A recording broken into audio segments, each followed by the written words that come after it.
नमस्कार, आपका स्वागत है। हर हर महादेव भक्तों, 17 फरवरी को साल 2026 का पहला सूर्य ग्रहण लगने जा रहा है। ये एक वलयाकार सूर्य ग्रहण होगा जो आसमान में आग के छल्ले जैसा दिखेगा। फाल्गुन माह के कृष्ण पक्ष की अमावस्या को साल का पहला सूर्य ग्रहण लगने जा रहा है। ये बहुत ही प्रभावशाली ग्रहण है जो हर मानव जाति बल्कि हर राशि को प्रभावित करेगा। 17 फरवरी 2026 का सूर्य ग्रहण कुंभ राशि में लगेगा। 13 फरवरी को सभी 9 ग्रहों के राजा सूर्य कुंभ राशि में गोचर करेंगे और 17 फरवरी को इसी राशि में सूर्य ग्रहण लगेगा। जहां एक तरफ कुंभ राशि में सूर्य ग्रहण होगा, वहीं दूसरी तरफ कुंभ राशि में ही कई दूसरे ग्रह भी विराजमान होंगे। सूर्य ग्रहण के दौरान सूर्य कुंभ राशि के अलावा राहु, बुध, चंद्रमा और शुक्र ग्रह विराजमान रहेंगे। कुंभ राशि सूर्य शनि की मूल त्रिकोण राशि होती है। और बात करें इस सूर्य ग्रहण के समय की, तो भक्तों भारतीय समय के अनुसार इस सूर्य ग्रहण की शुरुआत 17 फरवरी की दोपहर 3:26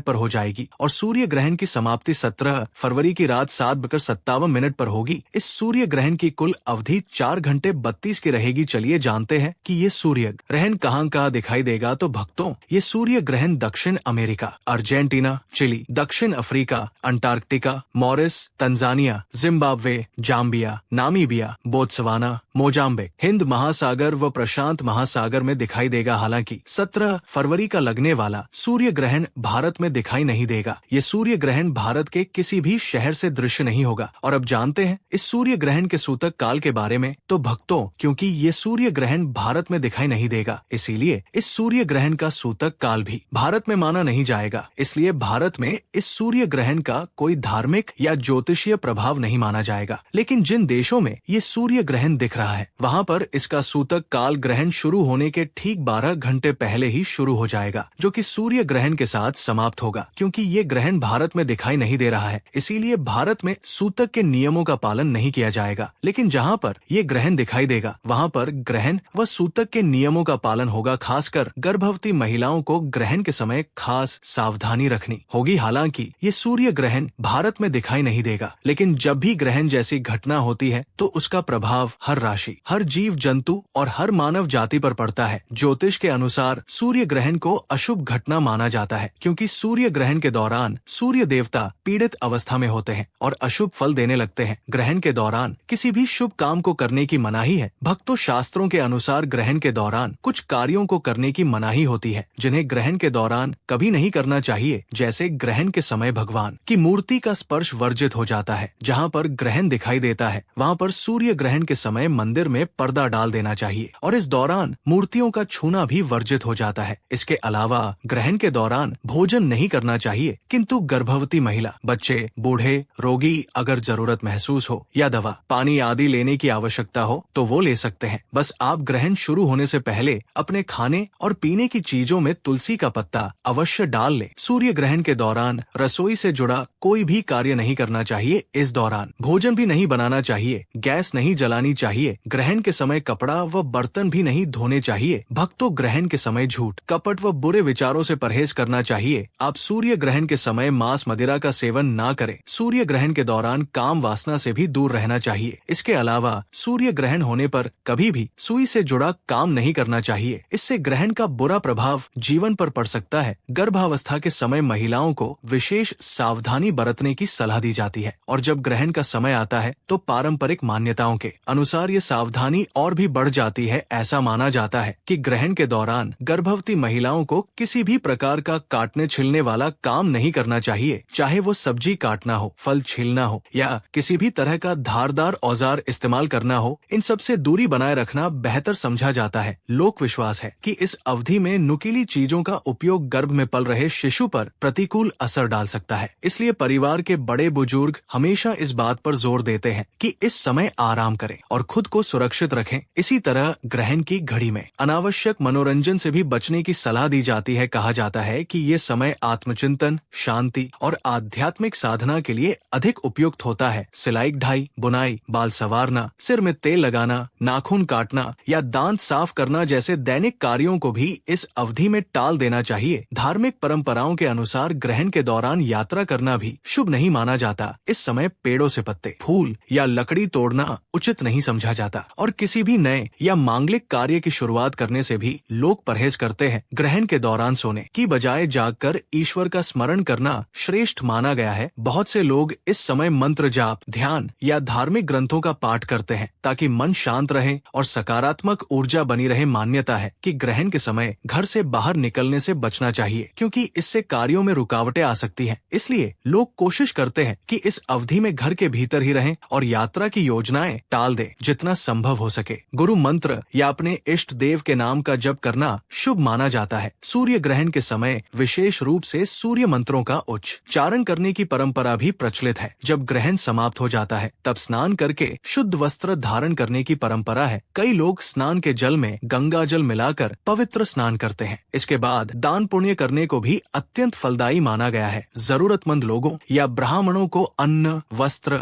या धन का दान देने से शुभ फल प्राप्त होने की बात कही जाती है। इस तरह ग्रहण को केवल खगोलीय घटना नहीं बल्कि आत्मशुद्धि और पुण्य कमाने का अवसर भी समझा जाता है। आने वाले सूर्य ग्रहण को लेकर ज्योतिषीय दृष्टि से भी कई तरह की बातें कही जाती हैं। कुछ राशियों के लिए ये समय विशेष रूप से लाभकारी माना जा रहा है। मेष राशि के जातकों के लिए ये ग्रहण सकारात्मक संकेत लेकर आ सकता है। करियर और नौकरी से जुड़े मामलों में प्रगति की संभावना जताई जाती है। आर्थिक स्थिति में सुधार देखने को मिल सकता है और पहले की तुलना में धन संबंधी चिंताएं कम हो सकती हैं। अविवाहित लोगों के लिए विवाह संबंधी बातचीत आगे बढ़ने के संकेत मिलते हैं। पढ़ाई कर रहे विद्यार्थियों को भी अच्छे परिणाम प्राप्त होने की उम्मीद की जाती है। भाग्य का साथ मिलने से कई रुके हुए काम पूरे हो सकते हैं और परिवार, खासकर भाई बहनों का सहयोग मिल सकता है। स्वास्थ्य की दृष्टि से भी ये समय संतोषजनक रहने की संभावना जताई जाती है और निकट भविष्य में कोई सुखद समाचार मिलने के योग बनते दिखाई देते हैं। कर्क राशि वालों के लिए भी ये सूर्य ग्रहण लाभदायक माना जा रहा है। नई संपत्ति खरीदने या घर से जुड़ा कोई बड़ा निर्णय लेने के अवसर बन सकते हैं। जीवन में शांति और संतुलन बना रहने की उम्मीद है। जो कार्य लंबे समय से अधूरे पड़े थे उनमें सफलता मिल सकती है। यदि पहले किए गए निवेश हैं तो उनसे लाभ प्राप्त होने की संभावना है। नौकरी की तलाश कर रहे लोगों को अच्छी खबर मिल सकती है, जबकि नौकरी पेशा लोगों के लिए पदोन्नति और वेतन वृद्धि के संकेत बताए जाते हैं। विदेश में काम करने की इच्छा रखने वालों के लिए भी अनुकूल परिस्थितियां बन सकती है। व्यापार करने वाले लोगों को अपने काम में बढ़ोतरी और अच्छा मुनाफा मिलने की उम्मीद है। धन लाभ के नए अवसर सामने आ सकते हैं और पारिवारिक जीवन में खुशियों का माहौल बना रह सकता है। जो दंपति संतान की इच्छा रखते हैं उनके लिए शुभ संकेत माने जाते हैं। प्रेम संबंधों में मजबूती आ सकती है और आपसी समझ बेहतर हो सकती है। नए वाहन या घर खरीदने की योजना भी सफल हो सकती है। कुल मिलाकर ये समय इच्छाओं की पूर्ति और जीवन में सकारात्मक बदलाव लेकर आने वाला माना जाता है, जिससे भविष्य के प्रति आशा और उत्साह बढ़ता है। धनु राशि के जातकों के लिए भी ये अवधि उत्साहजनक बताई जा रही है। कार्यक्षेत्र में वरिष्ठ अधिकारियों के साथ संबंध बेहतर हो सकते हैं, जिससे पेशेवर जीवन में लाभ मिलेगा। वैवाहिक जीवन में खुशियां बढ़ने की संभावना है और परिवार में सामंजस्य बना रहेगा। आय के स्रोतों में वृद्धि हो सकती है, जिससे आर्थिक स्थिति मजबूत होगी। किसी प्रिय व्यक्ति से उपहार या सरप्राइज मिलने की भी संभावना जताई जाती है। करियर में आगे बढ़ने के अवसर मिल सकते हैं और पहले से अटके हुए काम पूरे होने लगेंगे। जीवन में नए अवसरों के द्वार खुल सकते हैं जो भविष्य के लिए लाभकारी साबित होंगे। परिवार में आनंद का वातावरण रहेगा और व्यापार में विस्तार के संकेत मिलेंगे। चारों ओर से लाभ मिलने की संभावना के कारण आत्मविश्वास बढ़ेगा। संतान सुख की चाह रखने वालों को खुशखबरी मिल सकती है। नया घर खरीदने या बड़ी योजना को साकार करने के अवसर भी बन सकते हैं। स्वास्थ्य सामान्य से बेहतर रहने की उम्मीद है। समग्र रूप से देखा जाए तो आने वाला समय प्रगति, संतोष और खुशियों से भरा हुआ प्रतीत होता है। यदि ये जानकारी आपको उपयोगी और प्रेरणादायक लगी हो तो अपनी प्रतिक्रिया अवश्य साझा करें। अपने विचार लिखकर बताएं और यदि मन में कोई प्रश्न हो तो उसे भी जरूर पूछें। इस संदेश को दूसरों तक पहुंचाकर उन्हें भी लाभान्वित करें और सकारात्मक सोच के साथ आगे बढ़ते रहें।